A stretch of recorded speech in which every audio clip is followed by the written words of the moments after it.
27-28.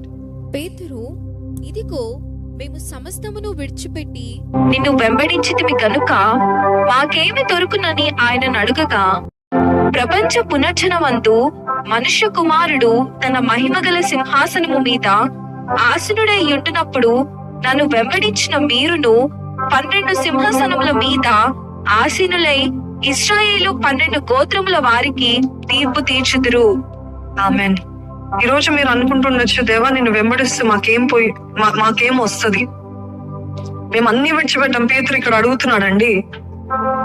యేసు ప్రభు ఉపమానాలు పరిచయలతోటి వీళ్ళతోటి వారితో మాట్లాడుతున్నప్పుడు పేతురు అన్నాడు, అదే రీతిగా కొంతమంది యేసు ప్రభు కఠినంగా మాట్లాడటం చూసి ఆయనను విడిచి వెళ్ళిపోయారంట. అంటే ఇదిగో నా శరీరంలో పాత్రలు కానివారు, నా శరీరం తినని వారు, నా రక్తం తాగని వారు అన్నప్పుడు చాలా మంది ఆ మాటలు జీర్ణించుకోలేకపోయి they left him. They said, what is he talking? How can we eat his flesh and drink his blood? అని జీర్ణించుకోలేక వాళ్ళు వెళ్ళిపోయారు. అప్పుడు వెళ్ళిపోయినప్పుడు యేసు ప్రభు వీరిని అడుగుతారు, మీరు కూడా వెళ్తారా, మీరు కూడా వెళ్తారా, మీరు కూడా నన్ను విడిచి వెళ్తారా? పేతురు అంటాడు, never, we will never leave you. అదే రీతి పేతురు అంటాడు, మేము అన్ని విడిచాం కదా. పేతురు was a successful business man, fissure man. అంత సక్సెస్ఫుల్ గా ఉండి అన్ని విడిచిపెట్టాడే. ఒక్క పిలుపు, it didn't give, God didn't have to call him 10 times. ఈ రోజు మనలో అయితే దేవుడు 10 సార్లు చెప్పినా, దేవా ఇంకో కన్ఫర్మేషన్ ఇవ్వా, ఇంకో కన్ఫర్మేషన్ ఇవ్వా అని 10 సార్లు అడుగుతాం. ఒకటే పిలుపు పేతురుకి. వెంటనే అది మొత్తం వదిలిపెట్టి తండ్రిని విడిచిపెట్టి బయలుదేరాడు.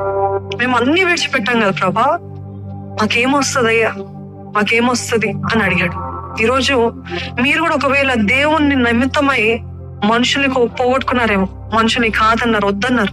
ఎందుకంటే వారు నియమాలు తగినట్టుగా లేరేమో, స్టాండర్డ్ తగినట్టుగా లేరేమో ఆధ్యాత్మికంగా. You have said no to. Now you might be asking, Lord, I left that person. I left this. I left my job. I left such a good position for you. What do we have? What do we get? What do we get? దేవుడు అంటున్నాడు, అత్యధికమైన స్థానంలో మిమ్మల్ని పెడతాను అంటున్నాడు. అంటే హల్లెలూయా, గొప్ప స్థానంలో దేవుడు పెడతాను అంటున్నాడు.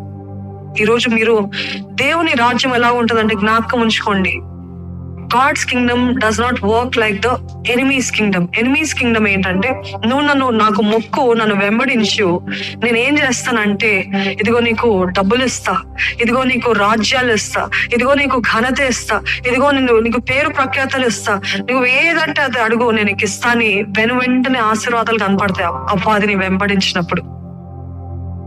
అపవాదికి మొక్కితే మనం అందరం నేరుగా మొక్కమండి. చిన్న చిన్న కాంప్రమైజెస్, చిన్న చిన్న విషయాలు